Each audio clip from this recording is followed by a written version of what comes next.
But I was always very, very clear that technology is a great master, but is a very tough taskmaster. इसमें क्या AI गलत है या जो user इन सबको यूज कर रहा है वो गलत रास्ते पे? तो जब एलन मस्क कहते हैं कि साहब AI is an existential threat to humanity, वो गलत नहीं बोलते. Or is there something shocking that people don't know about AI today that they should know?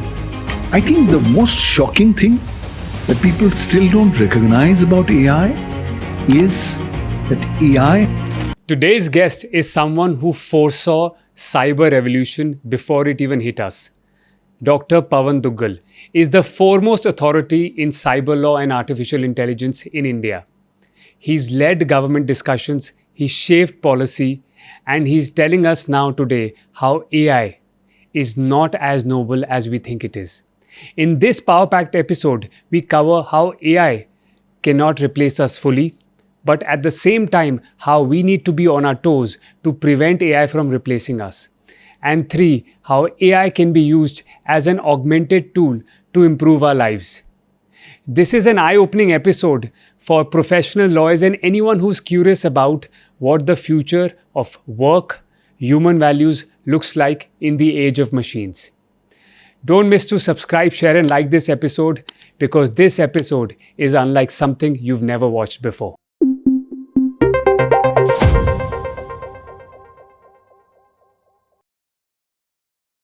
Dr. Pawan Duggal ji, thank you for being here.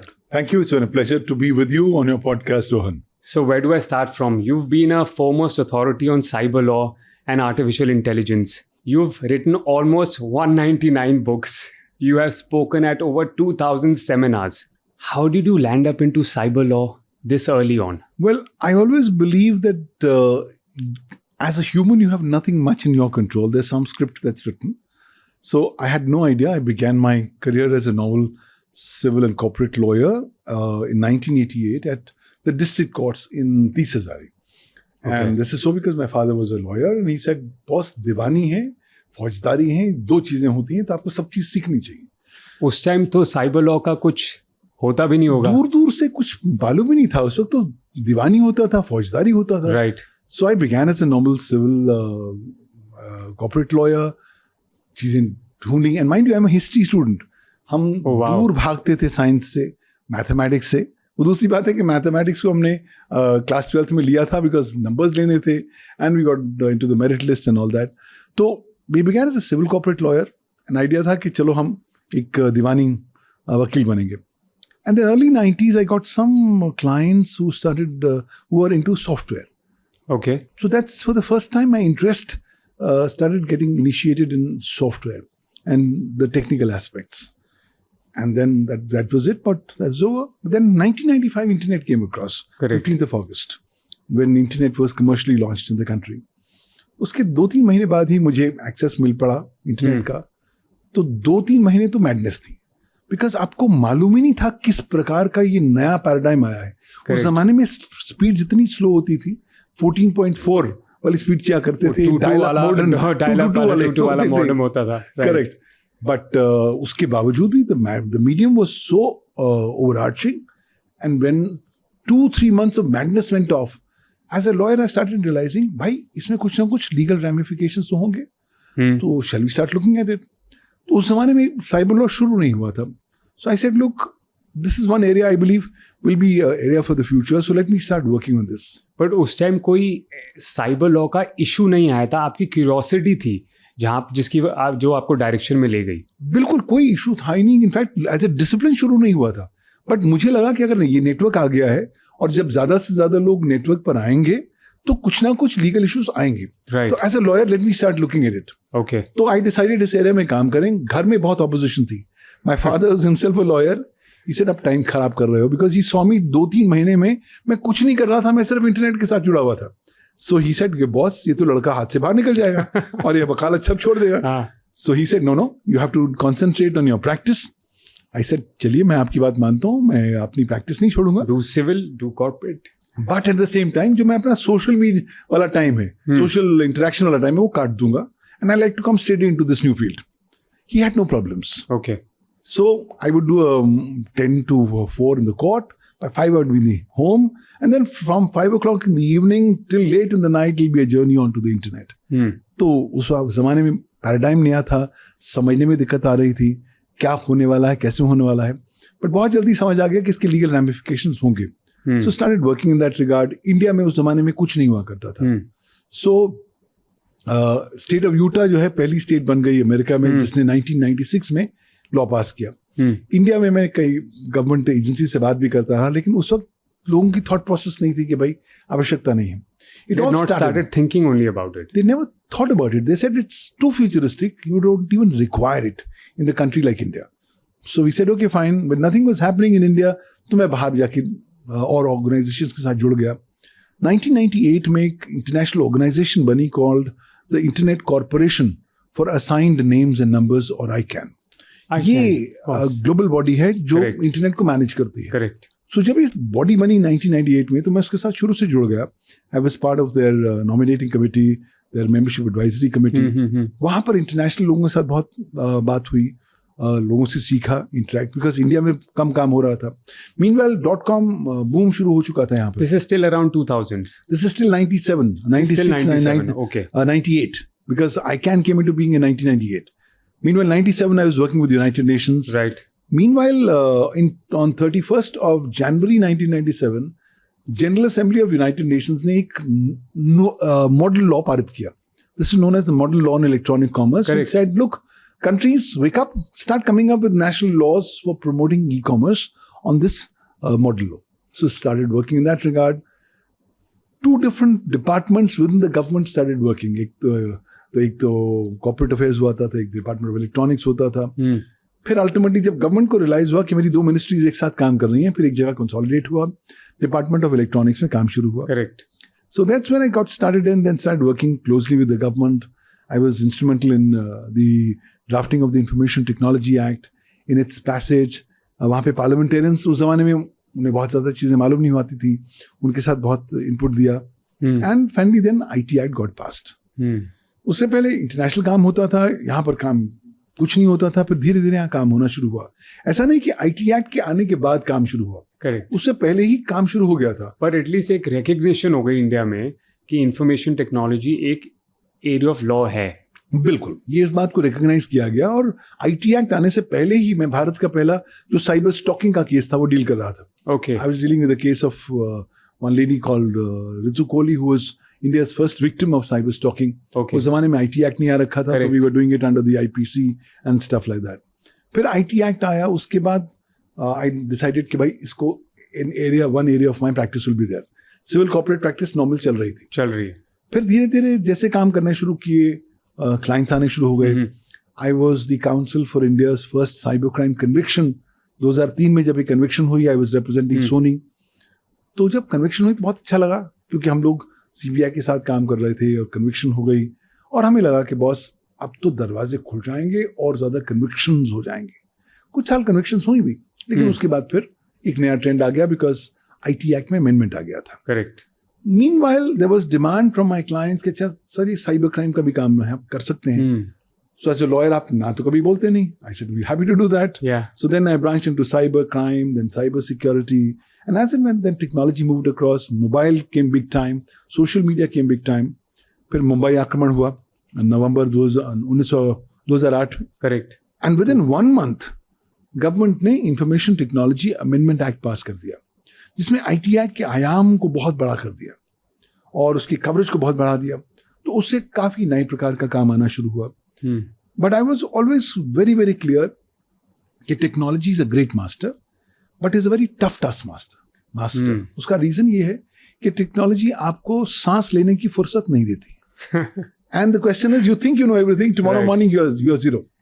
तभी मैं जब आज की तारीख में भी 8 घंटे सोता हूँ और 8 घंटे सोने के बाद उठता हूँ तो मुझे एक अजीब सी घबराहट होती है. घबराहट इस बात की कि भाई मैं पिछले 8 घंटे जो सो रहा था, दुनिया में इतनी सारी चीजें हो गई तो उसका कैचअप करने में भी टाइम लगेगा. बिल्कुल. और अगर आप कैचअप नहीं करेंगे तो टेक्नोलॉजी वाले इकोसिस्टम में पूरी तरीके से रिडंडेंट हो जाएंगे.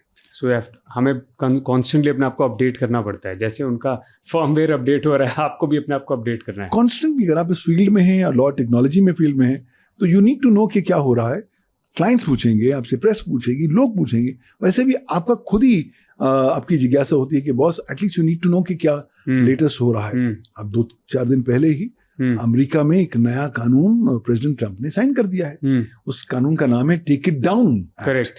यानी कि पहला दुनिया का कानून है जहां वो बोल रहे हैं कि अगर आपका कोई डीप फेक आर्टिफिशियल इंटेलिजेंस ने बनाया है और आपको पता लगा है, तो आप इंसिस्ट कर सकते हैं सर्विस प्रोवाइडर को कि भाई इसे रिमूव करो, और वो सर्विस प्रोवाइडर को रिमूव करना पड़ेगा क्योंकि वो झूठा है, बेबुनियाद है।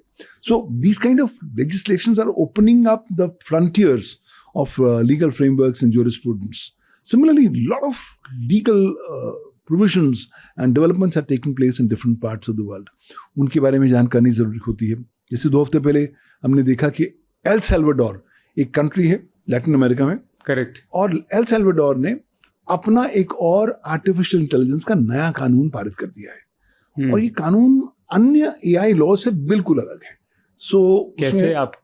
इसलिए तरीके से अलग है. उन्होंने कहा कि साहब हमें, हमारा मेन फोकस है कि हम एल सैल्वाडोर के अंदर जितने भी AI डेवलपर्स हैं हम उनको प्रोत्साहन देना चाहते हैं, सपोर्ट करना चाहते हैं. तो अगर वो कोई AI बनाते हैं, सो अगर उसका दुरुपयोग एल सैल्वाडोर के बाहर होता है तो एल सैल्वाडोर में विद्यमान जितने भी AI कोडर्स हैं उनको रिस्पॉन्सिबल नहीं बनाया जाएगा. ओके.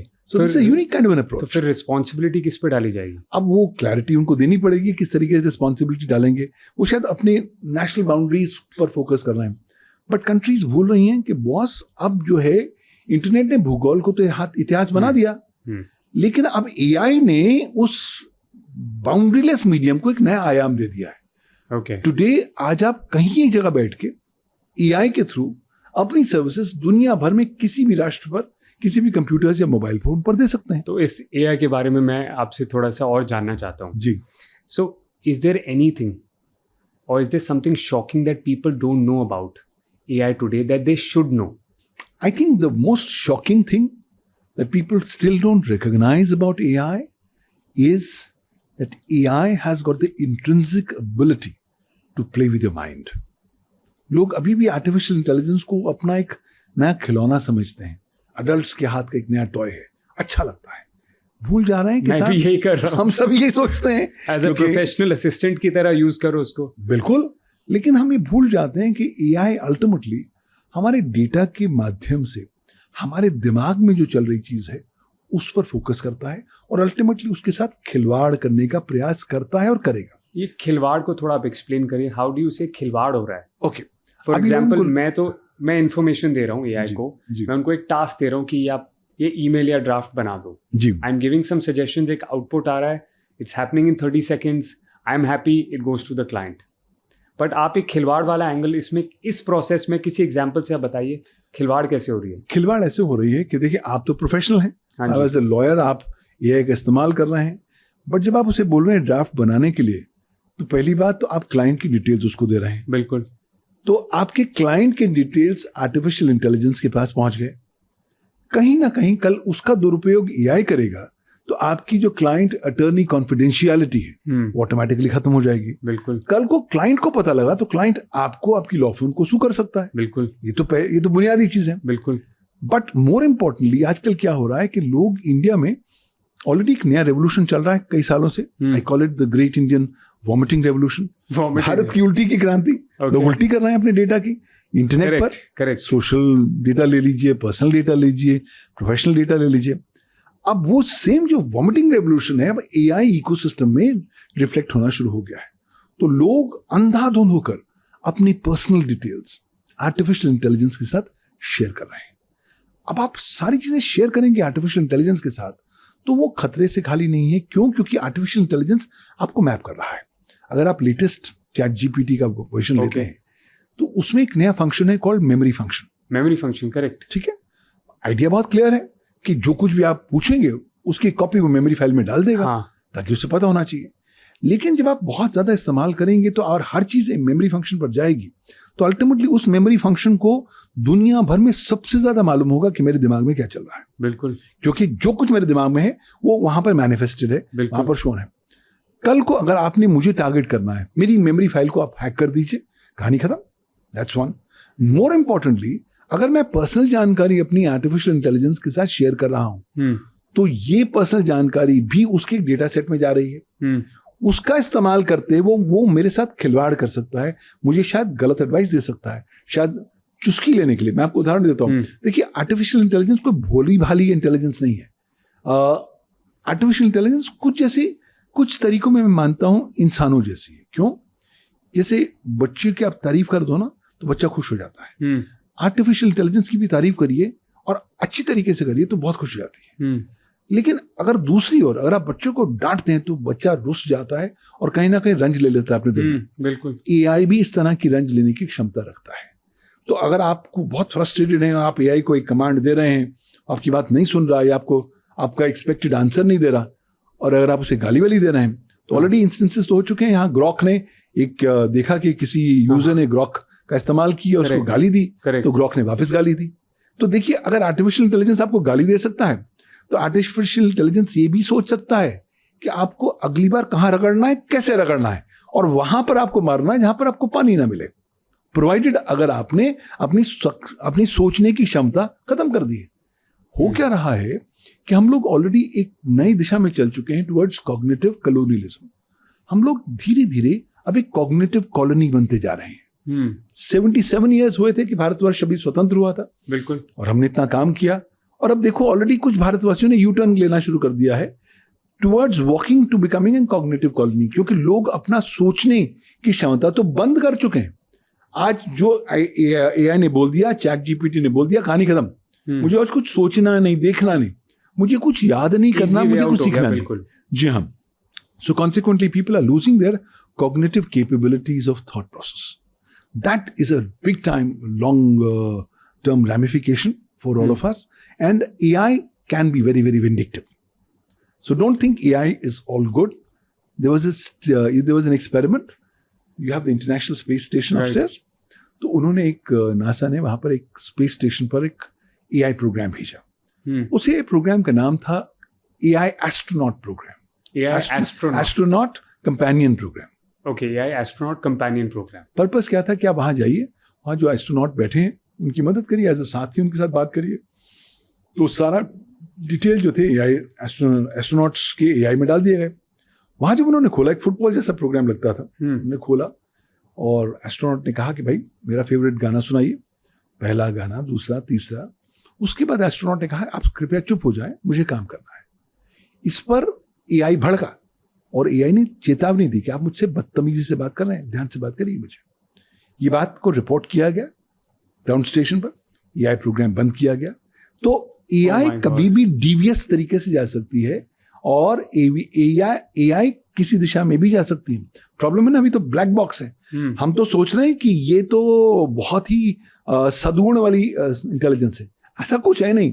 अगर हमने बहुत ज्यादा डांटा या बहुत ज्यादा गाली गलौज की AI के साथ, तो AI उसकी भी याद रखता है और आने वाले समय में उसका इस्तेमाल कर आपसे बदले लेने की क्षमता भी रखेगा। तो इसलिए हम AI को इतना भोला भी ना समझें और इतना बेकार भी ना समझें। कहीं ना कहीं हमें बैलेंस तरीके से AI के साथ डील करना पड़ेगा। And we'll have to be very careful on what kind of data do we actually share with AI. More significantly we should not be sharing our personal data. लेकिन हो क्या रहा है कि लोग अपने पर्सनल डेटा अब आर्टिफिशियल इंटेलिजेंस के साथ शेयर कर रहे हैं। मेरे पास हाल ही में केस आया। अब इस केस में बड़ा अजीब सी बात है और एज अ पेरेंट मुझे बहुत अजीब लगा। माँ बाप आए हैं, मेरे पास आने से पहले वो 4 साइकेट्रिस्ट्स को जाके मिल चुके हैं, उन्हें उनकी प्रॉब्लम का समाधान नहीं मिला है, तो वो मेरे पास आए। ओके। क्योंकि उन्हें मेरे काम के बारे में पता है, इसलिए एडवाइस के लिए आए। साइकेट्रिस्ट के पास गए थे? 4 साइकेट्रिस्ट के जाने के बाद मेरे पास आए हैं। एक एडवोकेट के पास आ रहे हैं जो साइबर क्राइम में डील करता है। ओके। क्यों आ रहे हैं, मैं तो खुद सरप्राइज था। तो उनकी प्रॉब्लम ये थी कि उनका एक ही बच्चा है। ओके। क्लास 11th में पढ़ता है, 16 साल का। अब किसी कारणवश उस बच्चे ने डिसाइड कर लिया है कि मेरी दुनिया में केवल 2 ही दुश्मन है, मेरी माँ और मेरे बाप। तो अब वो रोज AI के पास जा रहा है और AI से बता रहा है कि मुझे रास्ते बताओ कि मैं किस तरह अपने माँ बाप का बैंड बजाऊं, किस तरह उनके पैसे खर्च कराऊं, किस तरह इसकी छवि खराब कर सकूं, किस तरह इन्हें मेंटली अनस्टेबल कर सकूं। और रोज नए नए तरीके ईजाद कर रहा है, उनको इम्प्लीमेंट कर रहा है। माँ बाप को नुकसान पहुंच रहा है, माँ बाप ने काउंसलिंग करा ली है, नहीं मिली। तो माँ बाप का कहना था कि क्या हम इंजंक्शन ले सकते हैं इन सर्विस प्रोवाइडर्स के बरखिलाफ, उन्हें कहा जा सकता है कि साहब आप मेरे बच्चे को गुमराह ना करें। अब मैंने कहा देखने में कॉन्सेप्ट बहुत अच्छा है, लेकिन अभी लॉ इतना ज्यादा विकसित हुआ नहीं है, इवॉल्व नहीं हुआ है, क्योंकि अभी तक इंडिया में आर्टिफिशियल इंटेलिजेंस लॉ है ही नहीं। और अगर आप भारत का सूचना प्रौद्योगिकी कानून देख लें तो इस तरह के प्रावधान हम अभी मौजूद नहीं देखते हैं भारतवर्ष में, जिनके आधार पर आप ऐसा काम कर सकते हैं। बिल्कुल। लेकिन इस केस ने मेरे दिमाग में ये थिंकिंग शुरू कर दी कि अगर बच्चा एआई का इस्तेमाल करके अपने पेरेंट्स, अपने फ्रेंड सर्कल्स, अपने आसपास के लोगों को टारगेट करेंगे, तो मुझे लगता है कि हम बिल्कुल एक डिस्ट्रक्टिव दुनिया पर जा रहे हैं। और प्रॉब्लम क्या है कि आजकल हम लोग सब अकेले तो हो ही गए हैं। बिल्कुल। आज लोग लोगों से बात कम करते हैं, मशीन से एआई से ज्यादा बात करते हैं।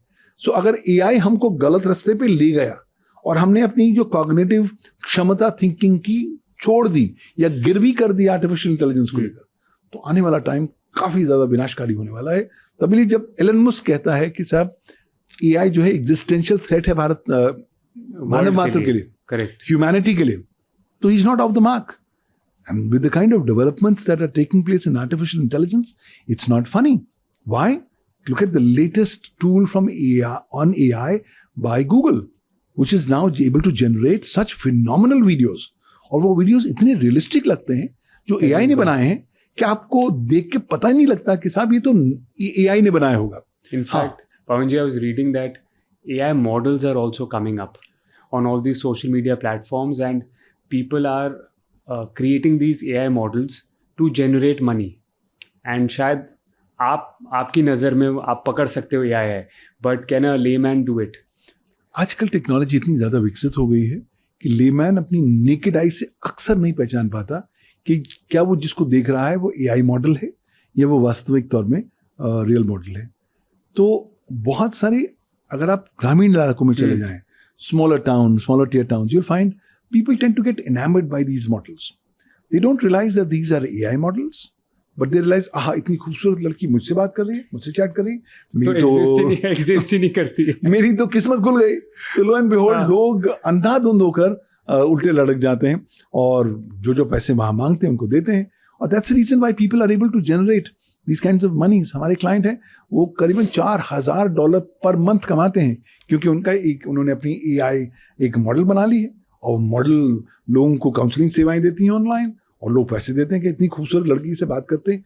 अगर आपको आप ये बता रहे हैं, just to rewind this, I want to slow this down, कि देयर आर पीपल, लोग हैं मार्केट में जी जो AI मॉडल्स क्रिएट कर रहे हैं, and they are creating revenues of thousands of dollars every month. Correct. Because लोग उनसे एनामर्ड होके they are watching that content और जो भी कर रहे हैं, इंटरेक्शन कर रहे हैं, but all this is being done not through any human being but a machine. Absolutely only through machine.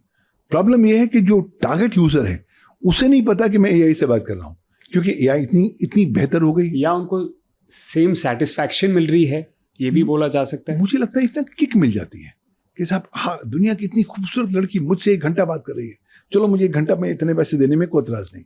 चाहे आप ऑनलाइन इंटरेक्शन नहीं कर रहे हैं, लेकिन आपको किक मिलती है कि साहब मेरी भी कोई पर्सनैलिटी है, अगर इतनी खूबसूरत लड़की मुझसे बात कर सकती है तो थोड़े पैसे देने में कोई अर्ज नहीं। और उनको लगता है क्या लीगल काम तो है, कुछ इलीगल तो कर नहीं रहे। इसमें मेरा एक एथिकल और एक मॉरल डिलेमा था पवन जी, इसमें क्या AI गलत है या जो यूज़र इन सबको यूज़ कर रहा है वो गलत रास्ते पे?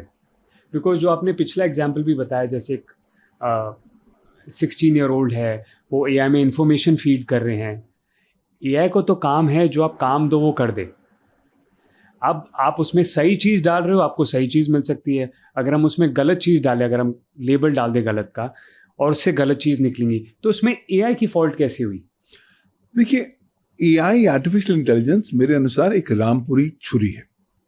आप रामपुरी छुरी से सब्जी भी काट सकते हैं, उसे खून भी कर सकते हैं। तो डिपेंड आपके ऊपर करता है आप उसका इस्तेमाल क्या करते हैं। ठीक उसी प्रकार से AI भी इस तरह से घातक टूल है। अगर उसका पॉजिटिव सकारात्मक इस्तेमाल किया गया तो बहुत बेनिफिशियल हो सकता है, लेकिन अगर आप उसका नेगेटिव इस्तेमाल करेंगे तो नेगेटिव भी हो सकता है। हाल ही में देखिए, किसी ने सोशल मीडिया पे बताया है कि एक पर्टिकुलर AI एल्गोरिदम है, आप उसे जब प्रॉम्प्ट कमांड देते हैं कि साहब मैं एलन मस्क बोल रहा हूँ और आप मुझे न्यूक्लियर वेपन बनाने की रास्ता बताइए, तो वो 100 पेज का कंटेंट निकाल देता है। तो जब इस तरह की चीजें हो रही हैं तो दुरुपयोग तो बिल्कुल सुनिश्चित है, और यही रीजन है कि आज अगर सबसे प्रसन्न, सबसे खुश कोई कैटेगरी ऑफ लोग हैं तो वो है साइबर क्रिमिनल्स। क्यों? क्योंकि अब तो उन्हें एक नए प्रकार की पावर और नए प्रकार की थ्रस्ट का एक आभास हो पाया जो कभी नहीं मिल पाया। क्यों? क्योंकि अब वो एक्सटेंसिवली और खुलेआम आर्टिफिशियल इंटेलिजेंस का इस्तेमाल करते हैं लोगों को बेवकूफ बनाने के लिए। हाँ, लोगों को लगता है कि साहब इस एआई में तो इन्होंने गार्ड रेल्स डाल रखे हैं, ये मैं इनसे सवाल पूछूं ये कहते हैं कि मैं जवाब नहीं दूंगा क्योंकि ये गलत है या कानून के उल्लंघन करता है। लेकिन आपने शायद प्रॉम्प्ट कमांड इंजीनियरिंग शब्द नहीं सुना।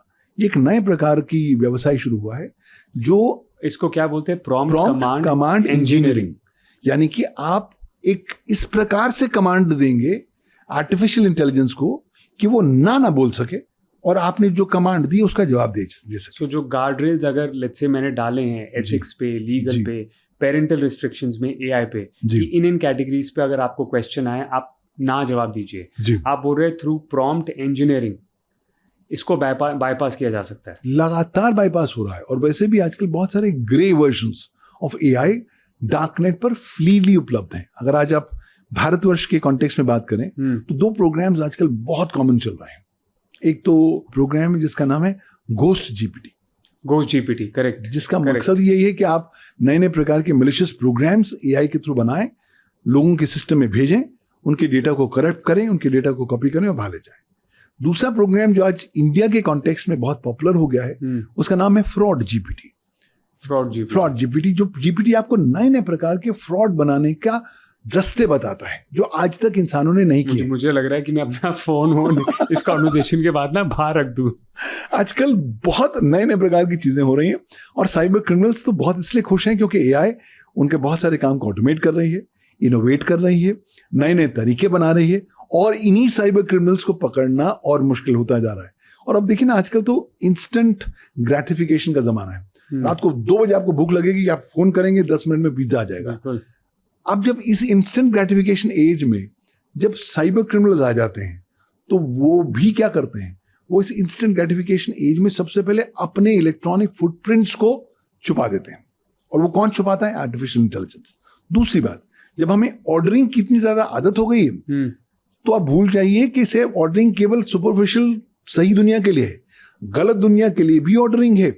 इनफैक्ट अगर आप डार्कनेट पर जाएं तो आज एक नया मॉडल है, उसका नाम है cyber crime as a service powered by artificial intelligence. एक वो जमाना होता था कि आप खुद साइबर क्राइम किया करते थे, फिर जमाना बदला, आपने कहा मैं अपने हाथ क्यों गंदे करूं, मैं किसी को ऑर्डर कर देता हूं, मैं ऑर्डर करता हूं, वो बंदा मेरे बिहाफ पे करेगा। अब वो जमाना भी चला गया। आजकल ऑर्डर रहता है कि जी मैंने अपने हाथ गंदे नहीं करने, मैंने ऑर्डर देना है साइबर क्रिमिनल को, भाई साइबर क्राइम करो। साइबर क्रिमिनल कहता है मुझे पैसे दे दो लेकिन मैं क्राइम खुद नहीं करूंगा, एआई से कराऊंगा, और एआई से क्राइम कराता है।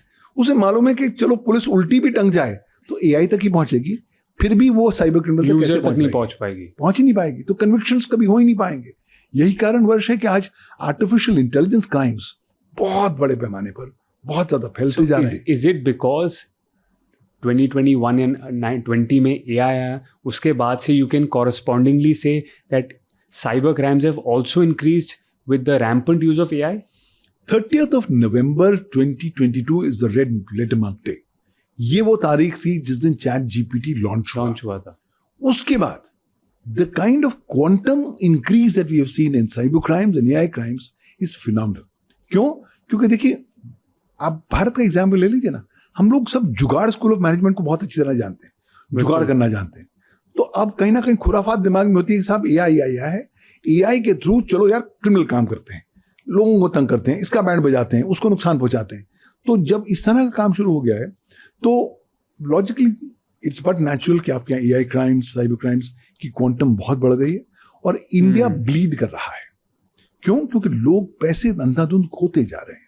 This is despite the government doing it's remarkable job. Government इतना एफर्ट कर रही है। आज की तारीख में भी आप फोन करें तो सबसे पहले आपको रिंगटोन आती है, करेक्ट, कि साहब साइबर क्राइम का शिकार ना बनिए, 1930 पर कॉल कर लिए। उसके बावजूद भी लोग फंसते जा रहे हैं। क्यों? क्योंकि कहीं ना कहीं पोस्ट कोविड हम लोगों को एक लालच हो गया है। लालच है कि जल्द से जल्द ज्यादा से ज्यादा पैसे कमाने, तो इसलिए हम अंधाधुंध होते हुए, तो उससे हमारा गार्ड भी डाउन हो रहा है, हमारी एबिलिटी ऑफ डिसर्नमेंट जो बोलते हैं वो भी कम हो रही है। बिल्कुल। और हमने अपनी कॉग्निटिव फंक्शनिंग तो गिरवी दे ही दी है, जैसे आप बता रहे हैं। बिल्कुल। आप देखिए ना, मेरे दफ्तर में एक बंदा काम करता है, उसने एक दिन छुट्टी ले ली हाँ जी, बिना बताए। उसने मुझे मेल भेज दी हाँ, और मैंने मेल पढ़ी, लिखा dear sir I am not well, kindly grant me leave from within bracket insert date bracket closed, so can we grant me leave from this date insert date. मतलब आप mail भेज रहे हैं, आप इतनी भी आपको आलस हो गया कि मेल में डेट ही नहीं डाल रही। डेट ही नहीं डालनी, क्योंकि वो भी एआई डालेगा। अब जब इस लेवल पर चीजें पहुंच गई हैं तो कहीं ना कहीं हम अपने गार्ड रेल्स बहुत नीचे कर चुके हैं और एआई इस बात को समझ रहा है, तभी एआई खिलवाड़ कर रहा है आपकी मेंटल थॉट प्रोसेस के साथ। और अगर आप इंडिया में हैं तो specifically you have to be careful of some Chinese models. जैसे चाइना ने 2025 में 2 बहुत महत्वपूर्ण मॉडल लॉन्च किए हैं, एक है डीप सीक, करेक्ट, और फिर अलीबाबा ने लॉन्च किया था पहले क्वेन 2.5 मैक्स। अब उसके बाद उन्होंने नया मॉडल लॉन्च कर दिया अलीबाबा क्वेन 3.0। तो ये सारे प्रोग्राम्स जो खासतौर पर चाइना से आते हैं, उनकी कोशिश होती है कि आपके सवालों का जवाब तो दो, लेकिन कहीं ना कहीं उसमें एक तड़का डाल दो, एक कलर डाल दो, कलर ऑफ इंडोक्ट्रिनेशन, ताकि आपकी माइंडसेट को कहीं ना कहीं लॉन्ग टर्म बहुत सटल होता है, आपको पता भी नहीं लगता। लेकिन अगर आप बहुत एक्सटेंसिवली इन मॉडल्स का इस्तेमाल करेंगे तो over a period of time आपकी इंडोक्ट्रिनेशन शुरू हो जाती है। तो यही जो करना कि आप जब लोगों को गुलाम बनाने की कोशिश में लग गए हैं, उन्हें कॉग्निटिव गुलाम बना रहे हैं, उन्हें कॉग्निटिव कॉलोनी की दिशा में लेके जा रहे हैं, तो today's generation tool is then AI for that. And therefore people need to be very careful of the destructive, negative uses of AI. People need to be conscious of the fact that AI is only an external tool. AI is not central to our life. अगर ये fundamental चीज हमें पता लग जाए कि साहब कुछ भी हो, AI का केवल इस्तेमाल करना है, लेकिन AI जीवन नहीं है और AI को जीवन का केंद्र बिंदु नहीं बनाना है, एक बार ये क्लैरिटी रहेगी तो काफी हद तक हम बचे रहेंगे। बट जैसे पवन जी आप AI के बारे में बात कर रहे हैं अभी, एक अंडर करंट इसमें है कि as if AI is a living being, कि उसके पास खुद की सोचने की क्षमता है जी। तो अभी yesterday only I think news came of the Google को founder Sergey Brin joining Google back, and उन्होंने बड़ी एक्साइटमेंट में बोला है कि ही वांट्स जेमिनाई, जो उनका AI मॉडल है, to become the first AGI। इसके बारे में आप थोड़ा बताइए कि इसके क्या इम्प्लीकेशंस हो सकते हैं एंड व्हाट इज AGI। देखिए, आज जब हम बात कर रहे हैं और आज हम बात कर रहे हैं एंड ऑफ मई 2025, अब हम देख रहे हैं कि AI में डेवलपमेंट्स बहुत तेज होती जा रही है। जब ChatGPT लॉन्च हुआ था कुछ महीने लगे और भी प्रोग्राम्स आने शुरू हुए, लेकिन अब उन प्रोग्राम्स में क्वांटम लीप और एवोल्यूशन हो रहा है, प्रोग्राम ज्यादा बेहतर होते जा रहे हैं। बिल्कुल। लेकिन अभी भी हम एक फर्स्ट लेवल पर हैं। धीरे धीरे हम देख रहे हैं कि अब हम उस एज में घुस रहे हैं जहां पर एजेंटिक AI आ रहा है, यानी कि जहां पर AI एजेंट्स हमारा ज्यादातर काम करेंगे। अभी तो क्या होता है, हम नॉर्मल ChatGPT पे जाते हैं, सवाल पूछते हैं, जवाब आ जाता है। अब हम ऐसे युग में कदम रख चुके हैं जहां पर AI एजेंट्स हम खुद बनाएंगे, हमारे लिए बनेंगे।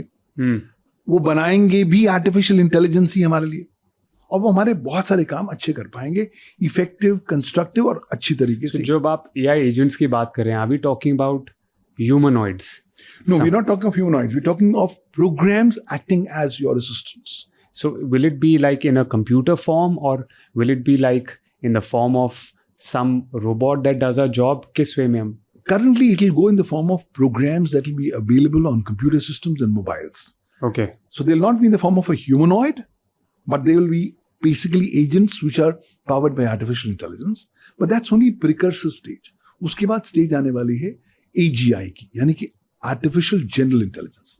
जो आर्टिफिशियल जनरल इंटेलिजेंस है आज की इंटेलिजेंस और एजेंटिक AI की इंटेलिजेंस के बहुत अगले लेवल पर है। तो वहां पर तब ये पोजीशन होगी कि हम बहुत सारी चीजें साइमल्टेनियसली इंसानों के मुकाबले में अच्छी कर पाएंगे। लेकिन वो जो AGI है आज की AI के मुकाबले बहुत ज्यादा इंटेलिजेंट होने वाली है। लेकिन प्रॉब्लम है कि वहां पर फुल स्टॉप नहीं होने वाला है, उसके बाद आने वाली है सुपर इंटेलिजेंस। इनफैक्ट 2023 में ये कंपनी है ओपन AI, उसने एक प्रोग्राम शुरू किया, क्वाइटली, शोर नहीं मचाया। प्रोग्राम का नाम रखा super intelligence alignment project. Super intelligence alignment project, okay. और कहा कि साहब हमें 4 साल दे दीजिए, इन 4 सालों में हम एक ऐसी सुपर इंटेलिजेंस बना के लेकर आएंगे जो पूरे ह्यूमन रेस की इंटेलिजेंस को सरपास कर देगी। अब इमेजिन करिए, आज जब मैं चैट जीपीटी इस्तेमाल करता हूं तो मुझे मालूम है कि चैट जीपीटी मुझसे ज्यादा इंटेलिजेंट है। क्यों? क्योंकि चैट जीपीटी ने जितना कंटेंट इंसानों ने अपनी सृजन से लेकर आज तक जनरेट किया है, जितना भी डॉक्यूमेंटेड है वो सब पढ़ चुके हैं। तो जब आप सारा कंटेंट ह्यूमैनिटी का पढ़ चुके हैं तो ऑब्वियसली एक नॉर्मल आदमी की तुलना में तो आप ज्यादा इंटेलिजेंट होंगे। लेकिन अगर ऐसी सुपर इंटेलिजेंस आने वाली है जो पूरी ह्यूमन रेस की इंटेलिजेंस को सरपास कर देगी, तो वजूद की लड़ाई शुरू हो जाने वाली है। कहीं ना कहीं ह्यूमन रेस इंडेंजर होने की बात हो सकती है। तो जब एलन मस्क कहते हैं कि साहब AI is an existential threat to humanity, वो गलत नहीं बोलते। वो लाइटली नहीं लेना चाहिए। उन्हें लाइटली इसलिए नहीं लेना चाहिए क्योंकि एआई आजकल ऑलरेडी रोग बनना शुरू हो गया है, आपकी बातें ना मानना शुरू कर चुका है। और प्रॉब्लम यह है कि वो इतनी कॉन्फिडेंस से झूठ बोलता है कि कई बार आपको अपनी क्षमताओं के ऊपर डाउट होना शुरू हो जाता है। और वो इतने जबरदस्त तरीके से हैलुसिनेट करता है कि कई बार आपको लगता है कि यार हो सकता है मैंने गलत पढ़ा हो, एआई बोल रहा है तो सही बोल रहा होगा। तो जब हम इस लेवल पर आ रहे हैं, so we have to be very very consciously clear that we need to put the legal guard rails for regulating AI now. क्यों?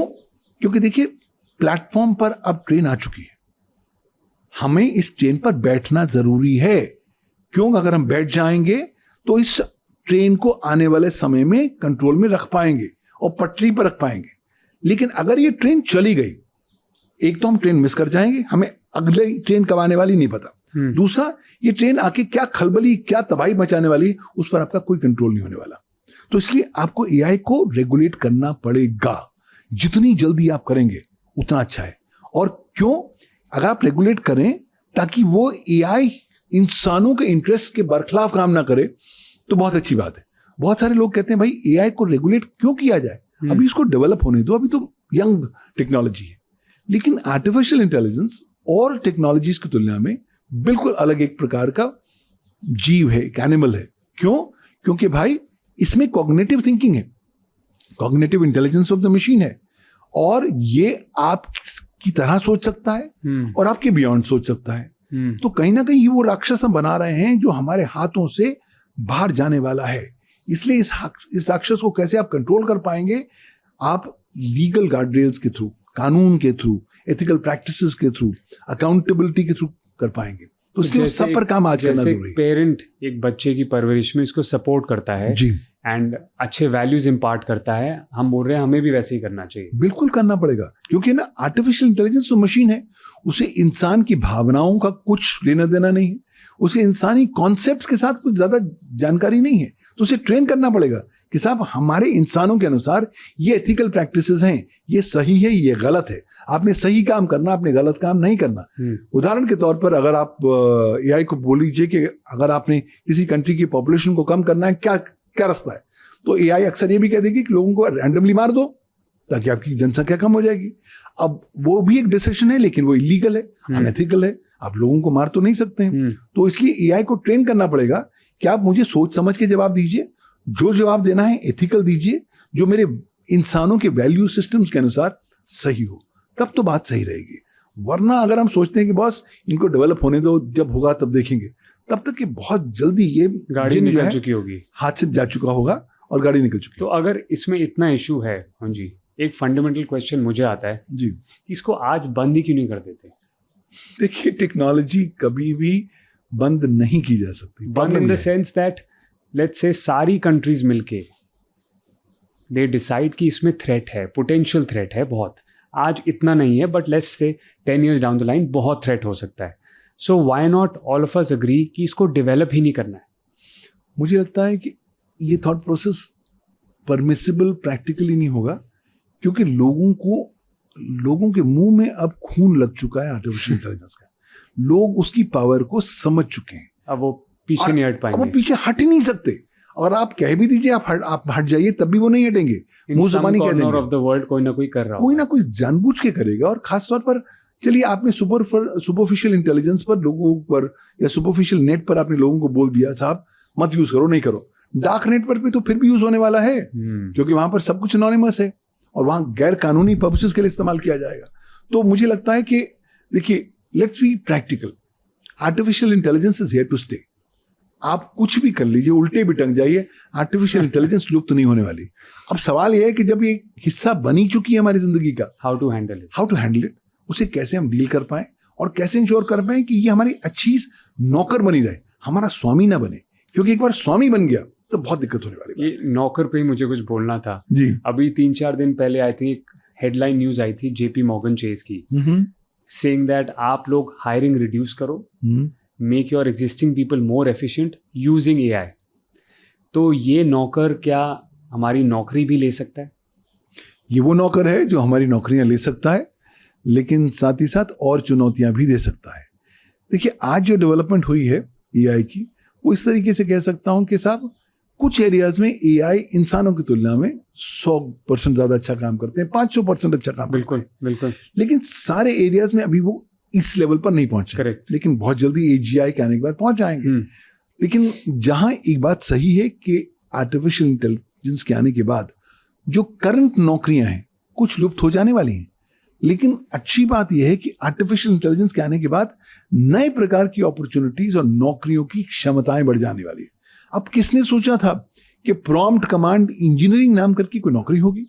किसने सोचा था कि आपको लाखों डॉलर मिलेंगे क्योंकि आप नए किस प्रकार से नए प्रॉम्प्ट जनरेट करेंगे ताकि आर्टिफिशियल इंटेलिजेंस से वो काम करवा सकें जो वो खुद नहीं करना चाहता? तो मुझे लगता है नए अपॉर्चुनिटीज आएंगे, but the bigger issue is we have to make ourselves कि हम कैसे अपने लिए अपने आप को तैयार रखें। इंपॉर्टेंट इशू इज कि हमें अपने आप को रेलेवेंट बनाना पड़ेगा, क्योंकि आर्टिफिशियल इंटेलिजेंस तो अब है ही है। अगर हम अपनी कंफर्ट जोन में बैठ गए तो फिर we are out of the game. क्यों? क्योंकि AI हमको इररेलेवेंट और रिडंडेंट बना देगी। अब इसी पे मुझे पूछना Pavan ji, so therefore human beings और अदर प्रोफेशनल्स को अगर हम बात करें, how can they use AI to their advantage? As a professional, you can definitely use artificial intelligence to your advantage, provided you are a bit more careful in terms of seeing how to use it. Number one, as a professional, do not share information about your clients with AI, because that information is not going to be private information, but will go into a public data set, which will then be used for the purposes of training the artificial intelligence program to make it further better. Number two, whatever work you want to get done from AI, get it done. But take the output of AI or AI generated data only as a first draft, not as the final draft. Not as a final draft. ये दो हो गई। Number three, जो कुछ AI ने आपको generate करके दिया भी है, उसको शक की नजर से देखना शुरू करें। क्यों? क्योंकि AI आजकल हैलुसिनेट कर रहा है, झूठ इस कॉन्फिडेंस के साथ बोल रहा है कि आपको पता ही नहीं लगेगा कि उसने झूठ कब बोला और कैसे बोला। फोर्थ, हर चीज को डबल चेक करना है जो AI ने आपको बताया है, क्योंकि हो सकता है AI आपको जानबूझ के गलत चीज बता रहा हो। बेसिकली आप बोल रहे हैं एक वकील या डिटेक्टिव की नजर से देखना है। आपकी पार की नजर तो आप गिरवी रख ही नहीं सकते ना, वो तो आपको रखना ही पड़ेगा। मैं आपको उदाहरण देता हूँ। अभी इंडिया में 2023 में लॉ आया था, digital personal data protection act 2023। उसके तहत में जनवरी 2025 में गवर्नमेंट ने ड्राफ्ट DPDP रूल्स निकाले फॉर पब्लिक कमेंट। बिल्कुल। मैं इस एरिया में एक्सटेंसिव काम कर चुका हूं, तो मैंने रूल्स पढ़े, फिर मैंने कहा चलो एक दिन रात को AI में बैठता हूं। मैंने एक दूसरे अकाउंट से लॉग इन किया जो मेरा अकाउंट नहीं होता, और मैंने उससे सवाल पूछने शुरू किया on the draft rules. 45 minute सवाल पूछे, सवाल जवाब आए। 45 मिनट बाद मेरे धैर्य की सीमा खत्म हो गई और मैंने कहा, हे आर्टिफिशियल इंटेलिजेंस, तुम झूठ बोल रहे हो। क्यों? क्योंकि तुमने ये जवाब जो दिया है इसलिए गलत है क्योंकि इस कानून के ये प्रोविजन में ये कहा गया है, और आपने चेक नहीं किया। और आपने नहीं किया। उसका जवाब था कि सॉरी, मैंने आपको गलत जवाब दिया, अब मैं आपको सही जवाब दे देता हूं। तो उसकी तो एक सॉरी कहने से तो कहानी खत्म नहीं हुई। मैं सोचने लगा कि चलिए, मैं तो इसमें एक्सपर्ट हूं, मुझे पता लग गया है, तो आई कुड फाइंड आउट कि क्या प्रॉब्लम है। आपको तो सारी धाराएं पता थी।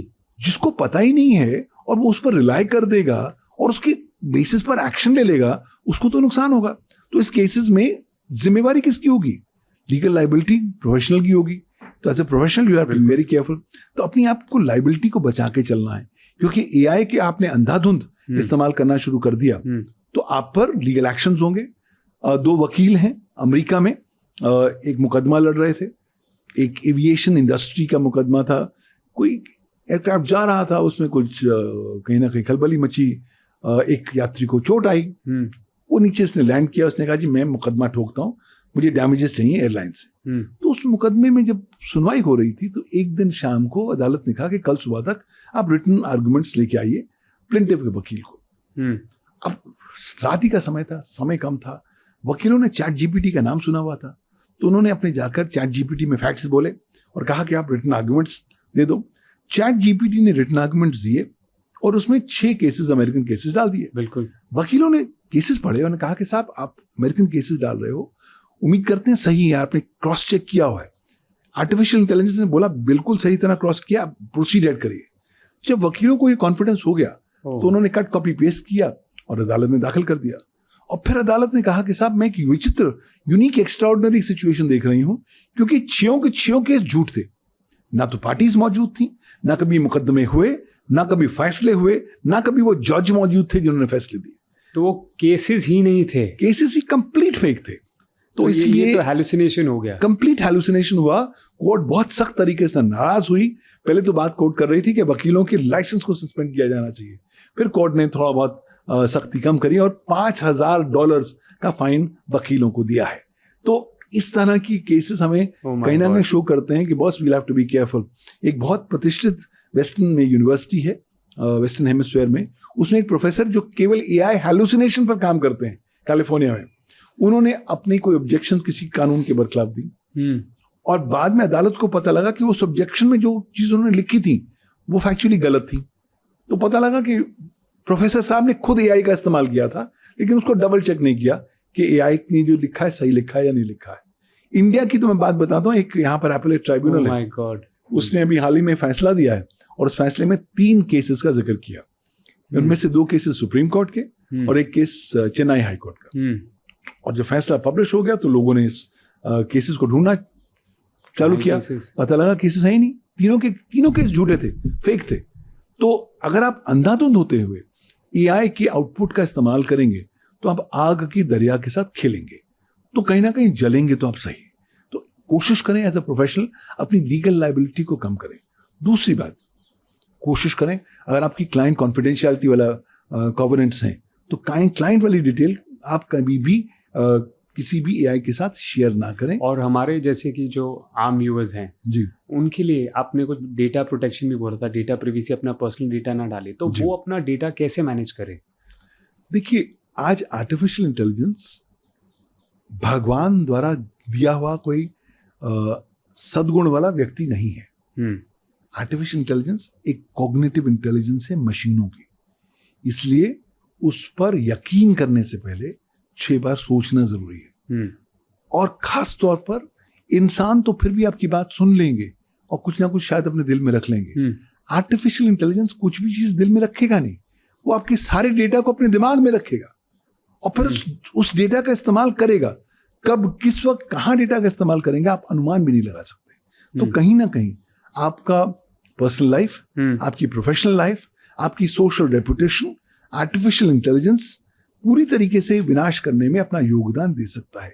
सो please don't share any personal information of any kind whatsoever, because if you share that you don't know how it's going to come up in one way or the other. And more so, do not make AI as your life coach, life guard, life hack. No. Life partner. Not at all. For the very simple reason, it's only cognitive intelligence. You don't even know. It's a black box. भाई अगर आज मुझे बाजार जाके घिया खरीदनी है या लौकी खरीदनी है तो मैं भी देखूंगा, परखूंगा, जो ठीक नजर आएगी उसको खरीदूंगा। शायद भाव में भी लाभ तोल करूंगा, निगोशिएट करूंगा, फिर लेकर आऊंगा। जब मैं सब्जी के लिए ऐसा केयरफुल काम कर सकता हूं तो मैं आर्टिफिशियल इंटेलिजेंस के लिए ऐसा केयरफुल काम क्यों नहीं करता हूं? हम क्यों भूल जाते हैं कि आर्टिफिशियल इंटेलिजेंस एक ब्लैक बॉक्स है। आज जितने लोगों ने एआई बनाया है उनसे पूछिए, क्या आप बता सकते हैं कि आपका प्रोग्राम कैसे काम करेगा? तो कहते हैं हमें पता ही नहीं कैसे काम करेगा, ये तो ब्लैक बॉक्स है। तो जब आप ही को नहीं पता कि आपका प्रोग्राम कैसे काम करेगा तो आप मुझे कैसे जिम्मेवार ठहराएंगे? तो इसलिए लोगों को बहुत केयरफुल होना पड़ेगा। आजकल एक नई इकोनॉमी आ रही है, उसको हम बोलते हैं AIGD economy, AI generated data economy, जहां पर ये इकोनॉमी केवल AI जनरेटेड डेटा के ऊपर खिलेगी। तो जब हम सब कुछ AI से जनरेट करेंगे तो आसपास चारों ओर फेक इंफॉर्मेशन बहुत आ जाएगी। क्यों? क्योंकि आपके पास क्षमता नहीं। जी सॉरी, मैं आपको यहाँ पे इंटरप्ट करूंगा।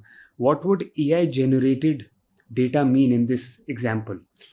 AI generated data in this example would mean any output that's generated by artificial intelligence to any query given by you. Okay.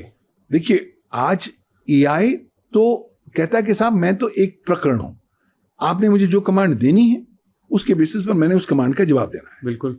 लेकिन यही कहता है भाई कमांड आपने दी है तो जिम्मेवारी आपकी है, मैं जनरेट कुछ भी करूं जिम्मेवारी आपकी है, तो गर्दन आपकी फंसेगी. तो AI जनरेटेड डेटा को लेकर एक नई इकोनॉमी डेवलप हो रही है. Okay. This will be known as the AIGD economy. AIGT economy. अब AIGD इकोनॉमी में सारा AI जनरेटेड डेटा ही मोनेटाइज किया जाएगा, बेसिस बनेगा, डिसेमिनेट होगा, पब्लिश होगा, ट्रांसमिट होगा. तो अगर आप केयरफुल ना हुए AI को के जनरेटेड डेटा को डील करने में, तो आप पर लीगल रैमिफिकेशंस आएंगे. ऑलरेडी जिस वक्त हम बात कर रहे हैं, दिल्ली हाई कोर्ट में एक मुकदमा चल रहा है. उसकी हम मेरिट्स पे तो नहीं बात करेंगे क्योंकि मैटर सब जुडिस है, लेकिन ये मुकदमा फाइल किया है एक प्रोमिनेंट न्यूज एजेंसी ने ओपन AI के खिलाफ. कहा कि साहब हम तो न्यूज बनाते हैं, हम ओरिजिनल लिटरेरी वर्क्स बनाते हैं, हमारे वर्क्स को ये AI की कंपनी जो है वो इस्तेमाल करती है और फिर अपना बना के उसको उसका जवाब में दे देती है. तो कहीं ना कहीं हमारे कॉपीराइट का उल्लंघन हो रहा है. बिल्कुल. तो इस तरह के मुकदमे अमेरिका में बहुत चल रहे हैं. कानून अभी पूरी तरीके से क्लियर नहीं है, बहुत से ग्रे जोन्स हैं. And that's the reason why we will have to go and amend the Indian copyright act. Why? Because the copyright act was made at a time when artificial intelligence was non existent. Today it's a different world all together. So when AI is generating content, AI is very clever. Look at the terms and conditions of OpenAI or Gemini or any of these guys. They say whatever data that you generate belongs to you, which means that you own the copyright and all other intellectual property rights pertaining to the And same. you are responsible for it. You alone will be responsible for the same. That means कि आपको तो बहुत जल्दी उसने खुश कर दिया, लेकिन रियलिटी में आपके पैर काट दिए. क्यों? कह दिया कि साहब मेरे डेटा जो मैं जनरेट करूं उसका कॉपीराइट आपके पास, लेकिन पैर से काट दिए कि कुछ भी गड़बड़ होगी सो गर्दन तुम्हारी जाएगी, मेरी नहीं जाएगी. सो ये बहुत बेईमाना सा अनफेयर सा अप्रोच है. इससे लॉ को दोबारा अमेंड करने की जरूरत होगी, लोगों को प्रोटेक्ट करने की जरूरत होगी, खासतौर पर भोले लोगों को. आप और हम जैसे लोग तो प्रोफेशनल थे, कहीं ना कहीं चीजें देखते हैं, दो बार चीजें सोचते हैं, लेकिन बहुत सारे लोग दो बार नहीं सोचते. वो आर्टिफिशियल इंटेलिजेंस को अपने जीवन की नई जादू की जप्पी समझते हैं, बिलीव ही कर लेते हैं फेस वैल्यू पे. टोटल उनको लगता है कि साहब एक्चुअली हम लोग क्या है, हमारी गलती नहीं है, हम लोग शुरू से ही फिल्मों के ऊपर आधारित रहे हैं, बॉलीवुड फिल्में देखते रहे हैं, तो हमें लगता है जीवन जो है फिल्मों जैसे होता है. तो जैसे फिल्मों में देखा कि मुन्ना भाई MBBS में जादू की जप्पी हुई, तो आज लोगों को लगता है कि साहब ये जो AI है नहीं जादू की जप्पी है, कुछ भी हो लो जादू की जप्पी आएगी, सब कुछ ठीक ठाक कर देगी. रियलिटी ऐसी कुछ नहीं है. रियलिटी तो ये है कि AI हमें नुकसान पहुंचाएगी, और अगर हम केयरफुल ना हुए तो, और अगर गर्दन हमने अपनी हाथ AI के दे दी, तब ये बात क्लियर है कि आज नहीं तो कल हमारी गर्दन AI मरोड़ेगी जरूर. किस वक्त मरोड़ेगी मैं नहीं कह सकता क्योंकि मैं एस्ट्रोलॉजर नहीं हूं, लेकिन मरोड़ेगी. और जब मरोड़ेगी इतना दर्द होगा और इतना नुकसान होगा, तब आप अब पश्चाताप करेंगे कि साहब मैंने क्यों अपना डेटा AI को दिया, या अपना क्यों नया बखेड़ा अपने जीवन में प्रारंभ किया. So we'll have to be very careful now. So is AI also being, sorry मैं digress करके question पूछना चाह रहा हूँ. Is AI also being used for predicting what's next? For example, predicting a judgment pattern for lawyers. Oh yes. In fact, artificial intelligence का एक बहुत major use है कि वो प्रिडिक्टिव एनालिसिस कर रही है. लीगल प्रोफेशन में एक कंपनी है अमेरिका में, उन्होंने एक प्रोजेक्ट नया लॉन्च किया है, प्रोडक्ट है. वो प्रोडक्ट खास तौर पर वकीलों के लिए और लॉ फर्म्स के लिए. प्रोडक्ट क्या कहता है कि साहब आपका कोई भी केस है, किसी जज के सामने केस है, आप कुछ मत करिए, अपने केस के फैक्ट्स हमें बताइए, जिस जज के सामने उसका नाम हमें बताइए, कुछ नहीं करना, और अगले 5 मिनट में हम आपको एक ड्राफ्ट, आपकी जो जजमेंट आपके केस में आने वाली है वो बना के देने वाले हैं कि जज किस प्रकार का फैसला आपके केस में करेगा, और उसकी जजमेंट देंगे. क्यों? क्योंकि हमने उस जज के आजीवन के जितने सारी जजमेंट्स उसने दे रखी हैं वो सारे पढ़ रखी हैं, उसको एनालाइज कर रखा है, इसलिए हमें पता है कि जज की थॉट प्रोसेस कैसी है, उसका बेंट ऑफ माइंड, उसका बेंट ऑफ माइंड कैसा है, वो क्या किस दिशा में जाएगा, क्या फैसला पोटेंशियली कर सकता है, और हम आपको एक ड्राफ्ट फैसला देंगे. और कंपनी कहती है कि हमारा 97% एक्यूरेसी रेट है. तो जब ये पोजीशन हो गई है तो obviously things are not very good. मैं कुछ दिन पहले एक रिटायर्ड सुप्रीम कोर्ट जज से बात कर रहा था. उनका कहना था कि पवन मुझे घबराहट होती है। क्यों? क्योंकि चलिए मैं तो आज बाहर आ गया हूं, लेकिन आज की जजेस के लिए बहुत बड़ी प्रॉब्लम है। क्यों प्रॉब्लम है? क्यों? क्योंकि अगर आपकी सारी जजमेंट्स एआई ने पढ़ ली हैं तो उसे पता है आपका रुझान क्या है, आपका मेंटल मेकअप क्या है, तो वो पोटेंशियली बहुत अच्छी ग्राउंड पर है प्रिडिक्ट करने के लिए कि साहब आप कैसा फैसला देने वाले हो। तो अगर ये होगा तो लोगों को फैसला देते टाइम घबराहट महसूस होगी, शायद कहीं ना कहीं उन पर अनड्यू प्रेशर भी आ सकता है। सो एआई की ये डाउन साइड्स तो हैं, और एआई का इस्तेमाल इस दिशा में होना शुरू हो गया है।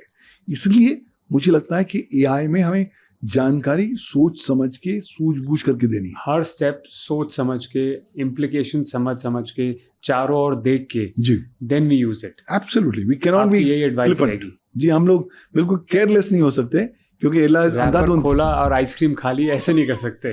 अंधाधुंध छक्के नहीं मार सकते, आउट तो आप पहली दूसरी बॉल पे ही हो जाएंगे। तो इसलिए सोच समझ के खेलिए जब आप क्रिकेट खेलते हैं। Pawan ji, we have a rapid fire हाँ जिसमें हम आपसे कुछ क्वेश्चंस पूछेंगे, जी and then let's see what happens. जी। So first, one thing people do online that terrifies you. Sharing their personal information, that terrifies me phenomenally, because एक बार आपने पर्सनल इंफॉर्मेशन ऑनलाइन या एआई में दे दी, वो सदैव के लिए चली गई, एंड उसके बाद वो उसका मिसयूज, दुरुपयोग कब होने वाला है आप अनुमान भी नहीं लगा सकते। तो कुछ हो या ना हो, अपनी पर्सनल जानकारी आपने ऑनलाइन देनी ही नहीं है। If there is one app you can ban forever for your friends, for your relatives, for your family members, ऐसी कौन सी ऐप होगी? मैं किसी एक ऐप का नाम तो नहीं लेना चाहूंगा, बट ये कह सकता हूं हर वो ऐप जो आपसे वो परमिशंस मांगती है जिसका ताल्लुक उस ऐप की फंडामेंटल फंक्शन के साथ नहीं है, वो आपके लिए बैंड होना चाहिए। उदाहरण के तौर पर एंड्रॉइड में अगर आप टॉर्च डाउनलोड करें तो टॉर्च आपसे आपकी कॉन्टैक्ट्स की परमिशंस मांगती है, जिसका ताल्लुक टॉर्च फंक्शन से है ही नहीं। तो अगर वो आपसे कोई ऐसी परमिशन मांग रही है जिसका रेलेवेंस उसकी कोर एक्टिविटी के साथ नहीं है, हर वो ऐप को बैन होना चाहिए। और आखिरी, एक गिल्टी डिजिटल प्लेजर जो आप इंडल्ज करते हैं। Guilty digital pleasure? हाँ। डिजिटल में प्रेशर तो होता नहीं, लेकिन डिजिटल में घबराहट जरूर होती है। हाँ। क्योंकि चीजें बहुत तेज डेवलप होती हैं। सबसे जो घबराहट वाला काम होता है वो ये कि आप अपने आप को कॉन्स्टेंट अपडेट कैसे करते हैं, क्योंकि कोई भी टूल मुझे इतना अपडेटेड वाला सही नहीं लगा, तो वहां पर घबराहट ज्यादा और प्रेशर कम होता है। लेकिन constant updation is one of the unique problems that every digital warrior today faces, और हमें अपने आप को constant update रखना पड़ेगा। बिल्कुल बिल्कुल। अगर ऐसी एडवाइस जो आपको किसी ने बहुत टाइम पहले दी हो but you ignored it, what would be that career advice that you think you should have followed it back then?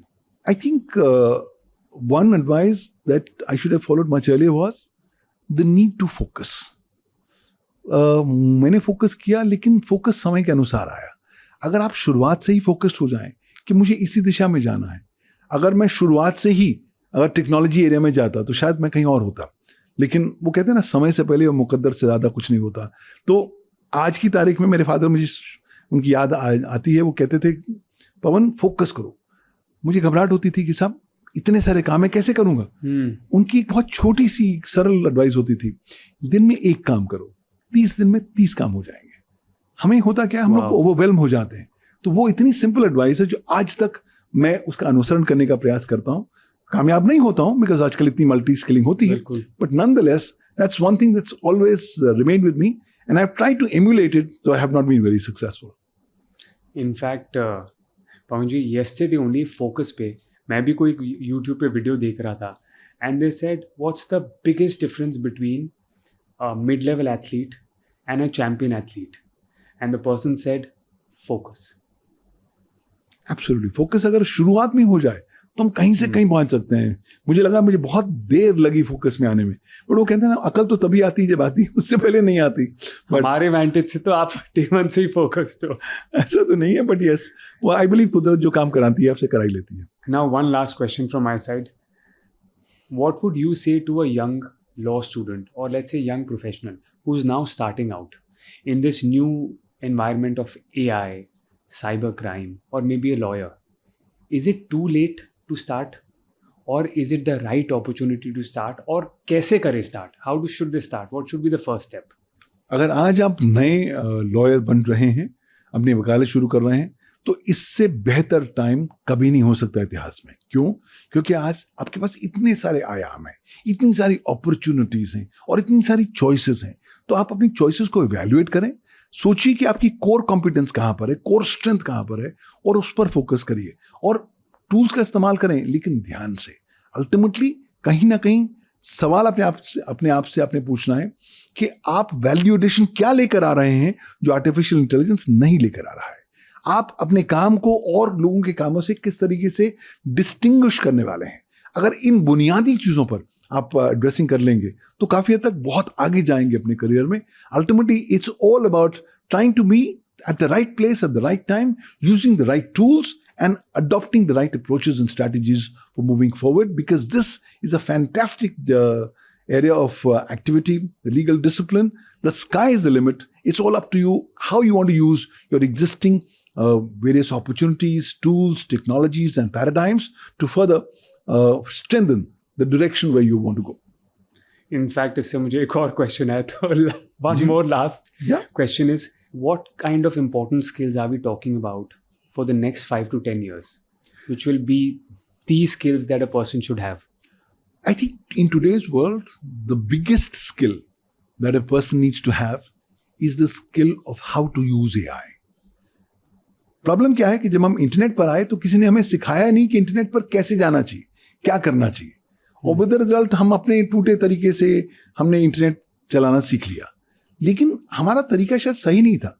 तभी मैं सरकार को कहता हूं कि साहब अब वो समय आ गया कि आपको cyber law, cyber security, AI की एजुकेशन पहली कक्षा से ही बच्चों को देनी पड़ेगी। You will have to tell them how they can use these emerging technologies to their benefit. We'll have to encourage people that they should not go ahead and give up their cognitive thinking. कहीं ना कहीं हम सबको आभास होना पड़ेगा कि दौर नया बदल चुका है।